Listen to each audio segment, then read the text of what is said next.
የወሰደ ሰው ስለሆነ አሁን እዚህ ጋር ውሃው አንደኛ ውሃ በጣም ገደል በጋውን ድረስ ይወህል ነበር ቀደም ሲል ማለት ነው።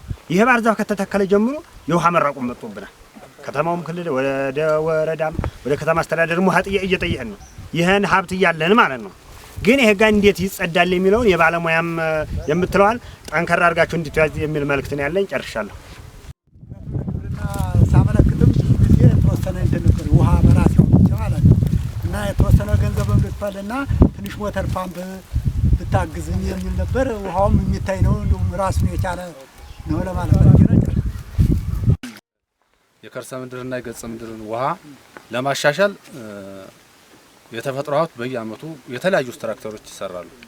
ለምሳሌ እናንተ አካባቢ እዚህ የሚሰራው ያ አካባቢ ያው እርከን መስራት ይቻላል። ግን አለፍ ስንል ደግሞ ኮንቱር ነው የምንሰራው፣ የሳር ሰርጥ የምንለው ማለት ነው።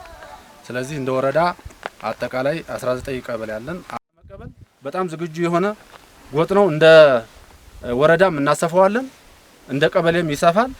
ለምሳሌ ይሄ ሞዴል መንደር ይሰፋል፣ ሌላ ተመርጧል፣ ሌላ የእናንተን ተሞክሮ ማለት ነው።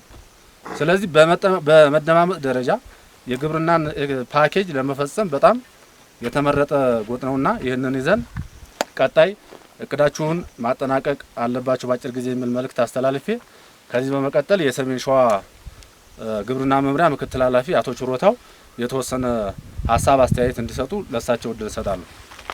እንደምን አረፈዳልና ባቀደው ስለማይንቀሳቀስ ብዙ ወቀሳና በዛም ዞሮ እናንተ ታውቁታላችሁ። ተፈጥሮ ሀብት ለኛ ይጠቅማል፣ ለትውልድ ጠብቀው እስከዚህ አድርሰውናል ማለት ነው። አሁን ደግሞ ሳይንስ አለ።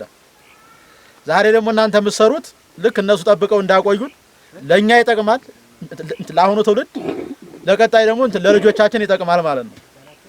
ስለዚህ እሱን አስበን ነው የምንሰራው። እያንዳንዱ የተፈጥሮ ሀብት ስራ እኛ እንጠቀማለን፣ ነገ ደግሞ የኛ ትውልድ ይጠቀማል። ከዛ ውጭ ሁሉ ነገር የተፈጥሮ ሀብት ውጤት ነው። እያንዳንዱ በምድር ላይ የምታዩት ልማት የተፈጥሮ ሀብት ውጤት ነው። ውሃ የተፈጥሮ ሀብት ውጤት ነው። መሬት የተፈጥሮ ሀብት ውጤት ነው። ሁሉ ነገር የተፈጥሮ ሀብት ውጤት ነው። እዚህ የምታዩት ዛፍ የተፈጥሮ ሀብት ውጤት ነውና ሁሉ ነገር ከተፈጥሮ ሀብት ስለሚመነጭ ተፈጥሮ ሀብት ላይ መስራት ሁሉን ነገር ማቆየት ነውና ዛሬ በጣም የምንሰራው ስራ ስንመለስ ይበላሻል ማለት ነው። ከዚህ አስተሳሰብ ውስጥ ሁላችንም መውጣት አለብን መጀመሪያ ማለት ነው። ስለዚህ መጀመሪያ ማድረግ ያለብን አፈር ጥበቃው ላይ መስራት አለብን። የአፈር ጥበቃው ከየት ይጀምራል የሚለውን ከባለሙያውም ጋራ ተነጋግራችኋል። ምናልባት ይቺ ቀድማችሁ ውሃዋን ገብጋቢ ነኝ ብላችሁ ከሆነ እናንተ አሁን አላወቃችሁትም እንጂ ዛሬ ችሮታው ትልቅ ቃል ነው የገባላችሁ።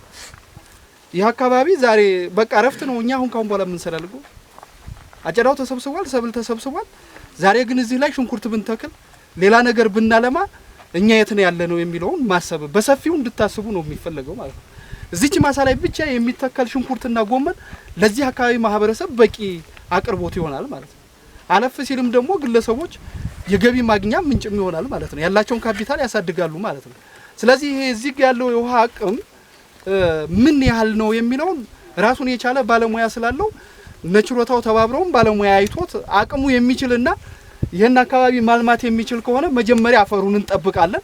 ከዚያው ውሃው ደግሞ በምን አይነት መንገድ ጄኔሬተር ቃል ተገባላችሁ ይቀጥላል ማለት ነው። ዘንድሮም ነበረ እኮ ጄኔሬተር። እናንተ ይሄን ውሃው ግን ተጠንቶ ራሱን የቻለ ምን ደረጃ ላይ ማድረስ ይችላል፣ ይሄንን አካባቢ ማልማት ይችላል የሚለውን በጋራ ተነጋግሮ መፍትሄ የሚመጣ ይሆናል ማለት ነው።